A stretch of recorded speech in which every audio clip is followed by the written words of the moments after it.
अदन की खाड़ी में व्यापारिक जहाज पर ड्रोन से हमला। व्यापारिक जहाजों पर अदन की खाड़ी में हमले कोई नई बात नहीं है। समुद्री लुटेरे अक्सर इन जहाजों को निशाना बनाते आए हैं। समुद्र में बढ़ रहे जहाजों पर हमले दुनिया भर के देशों के लिए चिंता का विषय बन गया है। बीते कुछ दिन पहले भारतीय नौसेना ने कई अभियानों के तहत व्यापारिक जहाजों को लुटेरों से बचाया है। एक बार फिर अदन की खाड़ी में एक संदिग्ध ड्रोन से व्यापारिक जहाज पर हमला किया गया। इस दौरान भारतीय युद्धपोत ने जहाज की मदद की। भारतीय नौसेना लगातार समुद्री लुटेरों के हमलों के बीच मदद देता आया है। भारतीय सैन्य अधिकारियों ने शनिवार को मामले की जानकारी देते हुए कहा कि पलाव के झंडे वाले जहाज एमवी आइलैंडर पर गुरुवार को हमला किया गया। इस दौरान जहाज के चालक दल के एक सदस्य को चोटें आईं। उन्होंने कहा कि नौसेना की एक टीम जहाज पर चढ़ गई और वहां मौजूद चालक दल को बचाया। यह ताज़ा घटना हूती विद्रोहियों द्वारा लाल सागर में कई व्यापारिक जहाजों पर हमलों पर बढ़ती वैश्विक चिंताओं के बीच सामने आई है। उन्होंने बताया कि भारतीय नौसेना की एक चिकित्सा टीम ने एमवी आइलैंडर पर सवार होकर घायल चालक दल के सदस्य को चिकित्सा सहायता दी।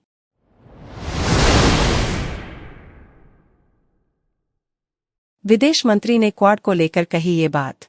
भारतीय विदेश मंत्री एस जयशंकर ने शनिवार को नई दिल्ली में आयोजित हो रहे रायसीना डायलॉग कार्यक्रम के दौरान बताया कि आज के समय में क्वाड की क्या अहमियत है। उन्होंने कहा कि क्वाड का गठन बहुध्रुवीय व्यवस्था के विकास और शीत युद्ध के बाद की सोच को दर्शाता है। विदेश मंत्री ने कहा कि क्वाड क्यों अहम है। इसका सीधा सा जवाब है कि ये पूरी दुनिया के हित में है। क्वाड का गठन वैश्विक व्यवस्था में बदलाव से प्रेरित है, जो समान विचारधारा वाले देशों के बीच ज्यादा से ज्यादा समन्वय को प्रेरित करता है। विदेश मंत्री ने बताया कि क्वाड के प्रमुख तौर पर 5 संदेश हैं, जिनमें पहला बहुध्रुवीय व्यवस्था के विकास को दर्शाता है, दूसरा यह शीत युद्ध के बाद की सोच, तीसरा किसी देश पर दबाव बनाने की प्रवृत्ति के खिलाफ, चौथा लोकतंत्रीकरण और सहयोग के दृष्टिकोण को दर्शाने वाला और पांचवां आज कोई भी हमारी पसंद पर मनमर्जी से वीटो नहीं कर सकता। संयुक्त राष्ट्र सुरक्षा परिषद में चीन ने कई बार भारत के प्रस्ताव पर वीटो किया है। इसे में विदेश मंत्री के बयान को चीन से जोड़कर देखा जा रहा है।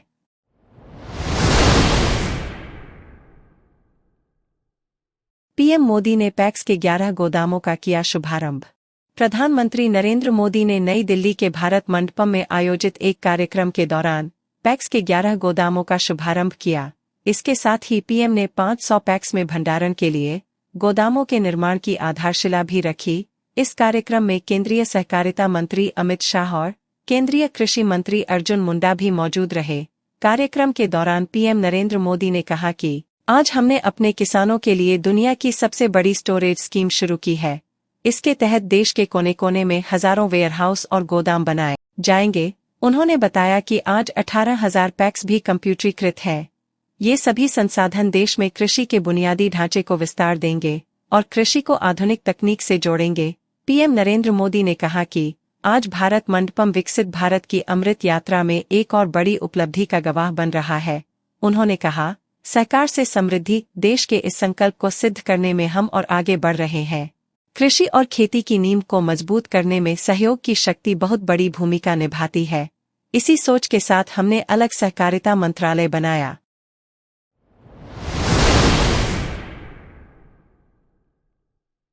देश में लागू होंगे 3 नए आपराधिक कानून। केंद्रीय गृह मंत्रालय (एमएचए) की ओर से जारी अधिसूचना के मुताबिक 3 नए आपराधिक न्याय कानूनों के प्रावधान 1 जुलाई से देश भर में लागू होंगे। देश में आपराधिक न्याय प्रणाली को पूरी तरह से बदलने के लिए 1 जुलाई से 3 नए कानून लागू होंगे। ये 3 कानून भारतीय न्याय संहिता, भारतीय नागरिक सुरक्षा संहिता और भारतीय साक्ष्य अधिनियम है। तीनों कानूनों को पिछले साल 21 सितंबर को संसद से मंजूरी मिली थी। उसके बाद 25 दिसंबर को राष्ट्रपति द्रौपदी मुर्मू ने भी उन्हें मंजूरी दी थी। केंद्रीय गृह मंत्रालय (एमएचए) की ओर से 3 अधिसूचनाएं जारी की गई हैं। इनके मुताबिक नए कानूनों के प्रावधान 1 जुलाई से लागू होंगे। ये कानून औपनिवेशिक काल की भारतीय दंड संहिता (आईपीसी), दंड प्रक्रिया संहिता (सीआरपीसी) और भारतीय साक्ष्य अधिनियम 1872 की जगह लेंगे। तीनों कानूनों का मकसद विभिन्न अपराधों और उनकी सजाओं को परिभाषा देकर देश में आपराधिक न्याय प्रणाली को पूरी तरह से बदलना है।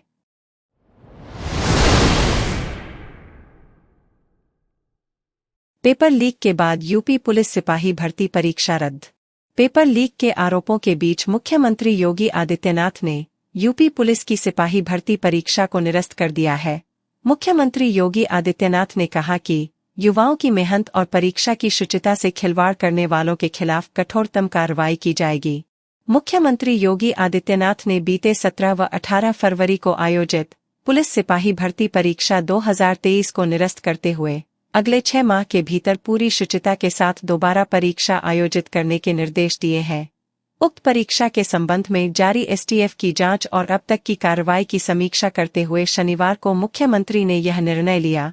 मुख्यमंत्री ने कहा कि युवाओं की मेहनत से खिलवाड़ और परीक्षा की शुचिता से समझौता स्वीकार नहीं किया जा सकता। इसे अराजक तत्वों के खिलाफ कठोरतम कार्रवाई होनी तय है। जारी आदेश के मुताबिक 17 व 18 फरवरी 2024 को संपन्न हुई पुलिस भर्ती परीक्षा के संबंध में प्राप्त तथ्यों एवं सूचनाओं के परीक्षण के आधार पर शुचिता एवं पारदर्शिता के उच्चतम मानकों के दृष्टिगत इस परीक्षा को निरस्त करने का निर्णय लिया गया है।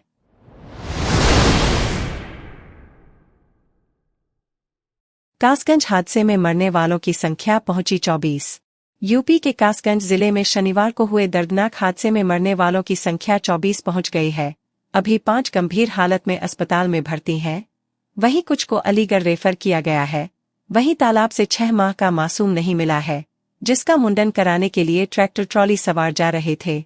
उत्तर प्रदेश के कासगंज जिले में जो ट्रैक्टर ट्रॉली तालाब में गिरी, उसमें एटा जिले के नगला कसा के महिलाओं और बच्चों सहित 52 लोग सवार थे। इन सभी को बाहर निकाल लिया गया है, लेकिन 6 माह का मासूम अभी भी लापता है। उसकी तलाश के लिए तालाब से पानी निकाला जा रहा है। वहीं इस हादसे में मरने वालों की संख्या 24 पहुंच गई है। पटियाली दरियावगंज मार्ग पर ककराला गांव के तालाब में ट्रैक्टर ट्रॉली के हादसे में 6 माह बालक अभी लापता है, जिसका मुंडन कराने के लिए परिवार के लोग कादरगंज गंगा घाट पर गंगा स्नान के लिए जा रहे थे।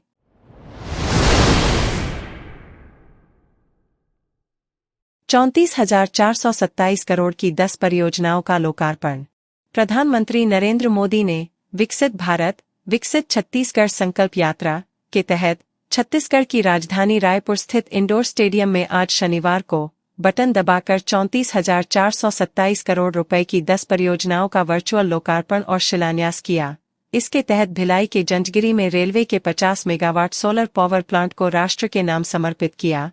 इस मौके पर प्रदेश के सीएम विष्णुदेव साय, स्कूल शिक्षा बृजमोहन अग्रवाल, कृषि मंत्री रामविचार नेताम आदि मौजूद रहे। पीएम नरेंद्र मोदी ने वीडियो कॉन्फ्रेंसिंग के दौरान कहा कि आज हम विकसित छत्तीसगढ़ के संकल्प के साथ आपके बीच आए हैं। गरीब, किसान, युवा और नारी शक्ति के सशक्तिकरण से विकसित छत्तीसगढ़ का निर्माण होगा। यह आधुनिक इंफ्रास्ट्रक्चर से बनेगा। हम छत्तीसगढ़ को सौर ऊर्जा का बड़ा हब बनाना चाहते हैं। आज राजनांदगांव और भिलाई में बहुत बड़े सोलर प्लांट्स का लोकार्पण किया गया है। इसमें ऐसी व्यवस्था है जिससे रात में आसपास के लोगों को बिजली मिल सकेगी।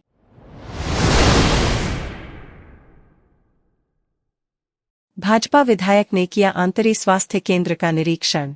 महीने के चौथे शुक्रवार 23 फरवरी 2024 को आंतरी नगर की जनसुनवाई में जनता द्वारा प्राथमिक स्वास्थ्य केंद्र के बंद होने तथा डॉक्टरों द्वारा प्राइवेट प्रैक्टिस करते हुए अस्पताल को बंद रखने की शिकायतें भाजपा विधायक एवं जनसेवक मोहन सिंह राठौर को मिली। तथ्यों का सत्यापन करने के लिए प्राथमिक स्वास्थ्य केंद्र का निरीक्षण किया गया। मौके पर हॉस्पिटल में एक एएनएम उपस्थित मिली। अस्पताल में डॉक्टर और अन्य संबंधित स्टाफ गैर हाजिर मिला। अस्पताल की सारी सेवाएं बंद थी। कमरों में ताले लगे थे। कार्यालय बंद था। उपस्थिति रजिस्टर कार्यालय में बंद बताया गया। जनता की समस्याओं को सत्य पाते हुए सीएमएचओ से भाजपा विधायक मोहन सिंह राठौर ने बात की। सीएमएचओ द्वारा अनुपस्थित डॉक्टर के विरुद्ध कार्यवाही करने का आश्वासन दिया और शीघ्र ही अस्पताल की व्यवस्थाएं सुचारू रूप से चले इसका आश्वासन दिया।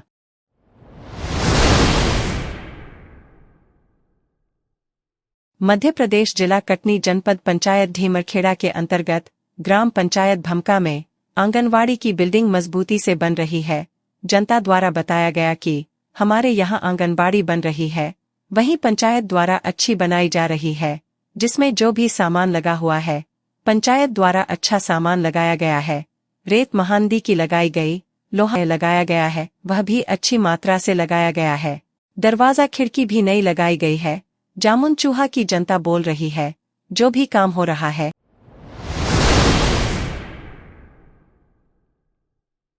गजरौला के ब्रजघाट व तिगरी गंगा धाम पर पूर्णिमा पर हजारों श्रद्धालुओं ने गंगा में लगाई आस्था की डुबकी। गजरौला में पूर्णिमा पर गंगा धाम में हजारों श्रद्धालुओं ने गंगा में आस्था की डुबकी लगाई। हर हर गंगे के उद्घोष से गंगा घाट गूंज। शनिवार सुबह से ही श्रद्धालुओं का ब्रजघाट पहुंचना शुरू हो गया। गाजियाबाद, दिल्ली, मेरठ, बुलंदशहर, हापुड़, अमरोहा, बिजनौर, संभल, मुरादाबाद, रामपुर आदि जिलों के श्रद्धालु तड़के ही पहुंच गए, गंगा स्नान किया, सूर्य देव को अर्घ्य देकर परिवार व समाज में सुख शांति एवं समृद्धि की कामना की। गंगा घाटों के किनारे अनुष्ठान भी करवाए, भंडारों का आयोजन कर जरूरतमंदों को दान भी किया। गंगा स्नान करने पहुंचे श्रद्धालुओं की संख्या अधिक रही। सुरक्षा के मद्देनजर पुलिस बल सभी स्थानों पर तैनात रहा।